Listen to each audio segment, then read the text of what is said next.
एक तुमचं स्वप्न आहे साहेब, गडिंग्लज शहर आपल्या मतदारसंघातील हे व्यापारी दृष्टिकोन असलेलं शहर, शेतकऱ्यांचं शहर आणि गोरगरीब जनतेचं असलेलं हे शहर, हे कसं महाराष्ट्राच्या नकाशावर येईल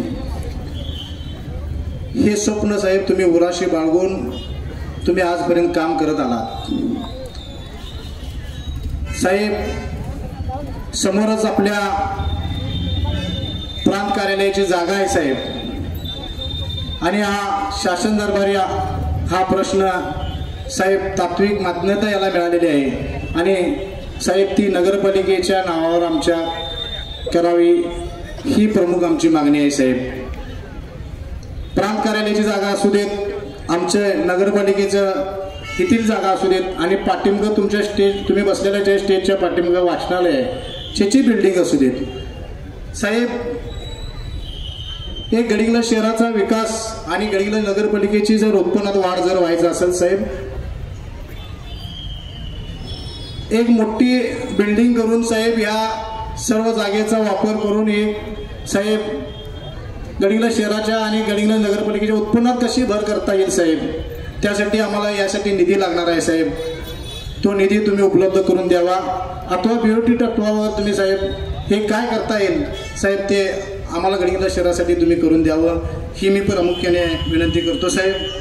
त्याच पद्धतीनं गडिंग्लज शहरातील असेल, सतीजा कौलगे कडगाव मतदारसंघातील आणि गडिंग्लज तालुक्यातील जो युवक असेल त्यांच्या हाताला काम देण्यासाठी साहेब MIDC मध्ये एक मोठा रोजगार तुम्ही उपलब्ध करून द्यावा, एवढीच मी तुम्हाला या गडिंग्लज शहराच्या युवकांच्या वतीने तुम्हाला मी मागणी करतो साहेब.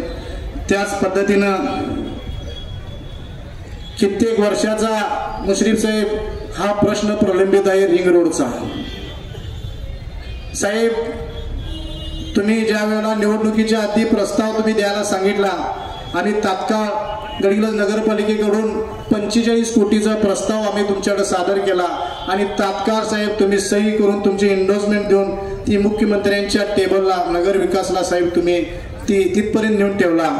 खरोखर माझ्या नेत्याचा अभिमान आहे की नेता कसा असावा, शहराचा विकासाचा दृष्टिकोन कसा असावं, तर आदरणीय मुश्रीफ साहेबांच्या सारखं असावं साहेब. ते 45 कोटी रुपये आम्हाला शहराच्या विकासासाठी म्हणजे आमचा वाहतुकीचा प्रश्न साहेब संपून जाईल.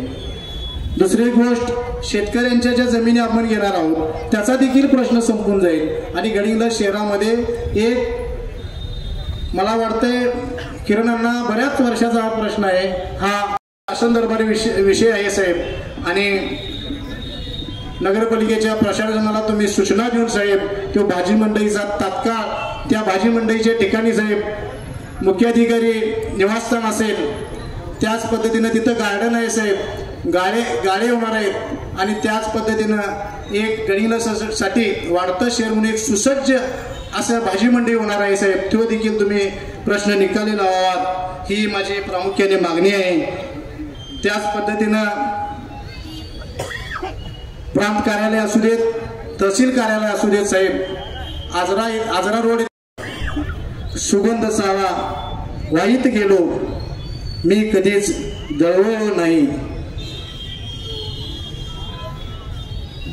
मी सुगंध सारा वाईत गेलो कधीच मी दळवलो नाही, ऋतू नाही असा कोणता ज्यात मी कधी होरपळलो नाही, ज्यात मी कधी होरपळलो नाही. केला सामना वादळाशी त्याच्यापासून पळलो नाही, समोर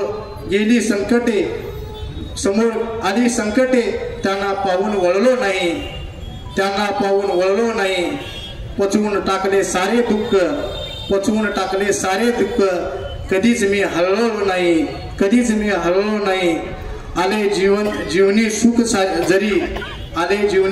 जरी कधीच मी हुरवलो नाही, कधीच ना सोडली कास सत्याची, पोट्यात कधीच दळवलो नाही, पोट्यात कधीच मळलो नाही. रुसून राहिले माझ्या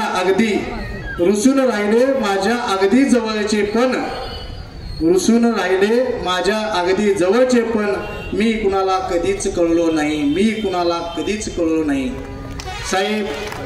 तुम्हाला या सत्काराप्रसंगी तुम्ही एवढंच सांगतो साहेब, येणाऱ्या निवडणुकीमध्ये, येणाऱ्या नगरपालिकेच्या निवडणुकीमध्ये राष्ट्रवादी काँग्रेस पक्षाचा झेंडा, महायुतीचा झेंडा आणि तुमच्या विचाराचा झेंडा या नगरपालिकेवर फडकल्याशिवाय आम्ही राष्ट्रवादी काँग्रेस पक्षाचे आणि महायुतीचे कार्यकर्ते शांत बसणार नाही.